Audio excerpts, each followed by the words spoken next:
நம்ம சீதாவும் மீனாவும் மாறி மாறி எங்கள் அம்மா கவனிக்கிறாங்க. அது மட்டும் இல்லாமல் மீனா வந்து எங்கள் வீட்டுக்கு வாங்கம்மா அப்படி சொல்லி கூப்பிட்றாங்க. அது நேரம் கரெக்டாக சீதாவும் எங்கள் வீட்டுக்கு வாங்க நான் பார்த்துக்கிறேன் அப்படி சொல்கிறாங்க. அதை கவனித்து நம்ம முத்து வந்து ஏற்கனவே சீதாவுக்கு மீனாக்கு இடையில மிகப்பெரிய பிரச்சனை போயிட்டுருக்கு. இப்போ இதனால் எதிர் பிரச்சனை வந்துடக்கூடாது அப்படி சொல்லிட்டு நீ மீனா கொஞ்சம் அமைதியாக இருந்தால் சீதா பார்த்துக்கிட்டு அது மட்டும் இல்லாமல் சீதா நர்ஸு தானே நல்லாவே உங்கள் அம்மா கவனிச்சுப்பா அப்படி சொல்லிட்டு இங்கே நடக்க பிரச்சனை அப்படியே அமைதிப்படுத்தாங்க. இதெல்லாம் கவனிச்சு அருண் வந்து அப்படியே நம்ம முத்துவே பார்த்து முறைச்சிட்டு இருக்காங்க. அது மட்டும் இல்லாமல் கரெக்டாக இந்த பக்கம் நம்ம ஹாஸ்பிட்டல்லேருந்து சீதாக்கெல்லாம் பணத்தை கொடுத்து அனுப்புகிறாங்க. அப்போ 4-5 ரவுடிங்க நம்ம சீதா போகிற ஆட்டோவை மறைச்சி வழி மறைச்சி அந்த சீதாக்கிட்டேருந்து எப்படியோட பணத்தை பிடிங்கணும் அப்படி சொல்லிட்டு பணத்தை பிடிங்கிட்டு போகிறாங்க. இந்த பக்கம் நம்ம சீதா கதிர அளந்துக்கிட்டு இருக்கோம். அங்கே ஆட்டோ டிரைவர் வந்து ஓடி போய் பிடிக்கிறதுக்கு எவ்வளோ முயற்சி பண்ணுறாங்க. ஆனால் அதை கொஞ்சம் கூட பிடிக்க முடியாத அளவுக்கு இங்கே எஸ்கேப் போயிடுறாங்க.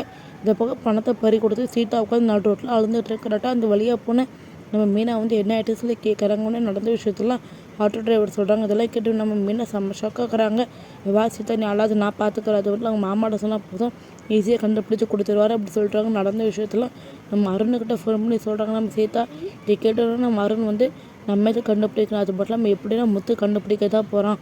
இந்த முத்து மீனை கண்டுபிடிச்சி வரட்டும் அதை வச்சுன்னு எப்படி ப்ளே பண்ணுற மட்டும் பாரு. சீதாக்கு இருக்கிற கொஞ்சம் கோவத்தை பெருசாக ஊதி பெருசாக்கி மொத்தமாக இந்த முத்துக்கிட்டேருந்து நம்ம சீதாவை பிரித்து காமிக்கணும் அப்படி சொல்லிட்டு பிளான் போட்டுக்கிட்ட காய் நகர்த்த ஆரம்பிக்கிறாங்க. அதே மாதிரி சீதாவோட மனசை மாற்ற ஆரம்பிக்கிறாங்க. இந்த பக்கம் சீதா கிட்ட சொல்கிறாங்க இங்கே பாரு சீதா எனக்கு என்னமோ ரொம்ப சந்தேகமாக இருக்குது அப்படின்னு சொல்லி ஆரம்பிக்க போகிறாங்க. இதை கேட்டோன்னே சீதா வந்து என்ன ஆகிட்டுங்க எதுக்கு என்ன சொல்ல வரீங்க அப்படின்னு சொல்லி கேட்குறாங்க. ஆமாம் எனக்கு பணம் பறி போன விஷயத்தில் எனக்கு உங்கள் மாமா மேலே சந்தேகமாக இருக்குது அப்படி சொல்கிறாங்க. இது கேட்டு சீதாவுக்கு ரொம்ப கோவம் வந்து நீ வேணால் பார்த்துக்கிட்டே சீதா இந்த பணம் விஷயத்தில் உங்கள் மாமா மேலே சந்தேகமாக இருக்குது. அது மட்டும் உங்கள் மாமா தான் அடையாளம் வச்சு பணத்தை திருடிருக்கணும். ஏன்னா நீ இப்போ உங்கள் அக்கா கூட பேசாமல் இருக்க எங்கள் பணத்தை கண்டுபிடிச்ச மாதிரி தர மாதிரி தந்து உன்ட்ட எப்படியாவது பேசலாம்னு சொல்லி ப்ளே பண்ணிகிட்டு இருக்காங்க அப்படி சொல்லுங்க. இது கேட்டோன்னே சீதாவுக்கு ரொம்ப கோருது. அதெல்லாம் கிடையாது அது மட்டும் எங்கள் மாமா எங்கள் அக்கா இந்த மாதிரி ஆளும் கிடையாது தேவையில்லாமல் இஷ்டத்துக்கு பழிப்படாதீங்க அப்படி சொல்லிட்டு ரொம்ப கோவமாக சொல்லிட்டு போயிடறாங்க. இந்த பக்கம் இதை கவனிச்சு அருண் வந்து உண்டே முட்டாள் மாதிரி இருக்கா போகிற அது மட்டும் எப்படியாட்டும் 2 பேரும் பிரிக்கணுமே அப்படி சொல்லிட்டு வேறு லெவலில் பிளான் போடுறாங்க. அதே மாதிரி நம்ம முத்து வந்து கரெக்டாக நம்ம சீதாவுக்கு ஃபோன் பண்ணுறாங்க.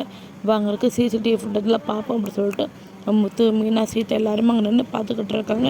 இந்த பக்கம் நம்ம சீதாவும் கண்கலங்கி கட்டி சிசிடிவி பார்த்துக்கிட்டு இருக்காங்க. அப்போது பணத்தை பறி கொடுக்குறதெல்லாம் பார்த்து ரொம்ப கண்கலங்கிட்டு இருக்காங்க. இவங்க தான் மாமா இவங்க தான் பணத்தை திருடிட்டு ஓடலாங்க அப்படி சொல்லிட்டு நம்ம முத்துக்கிட்டே மீனாக்கிட்டே அடையாளம் காட்டி கொடுக்குறாங்க. நம்ம அருண் இதெல்லாம் பார்த்தா வயிறு உடைஞ்சு போய் அப்படி நிற்கிறாரு. அருண் வந்து இந்த பண விஷயத்தில் ஏதாவது ப்ளே பண்ண போகிறாரு. அது மட்டும் இல்லாமல் இதெல்லாம் சீதா நம்பிட்டு பழையபடி முத்து மேலேயும் மீனா மேலேயும் கோவப்படுவாங்களா எல்லாம் பொறுத்திருந்து வரப்போகிற வீடியோவில் பார்த்து தெரிஞ்சுக்கலாம். தேங்க்யூ ஃபார் வாட்சிங்.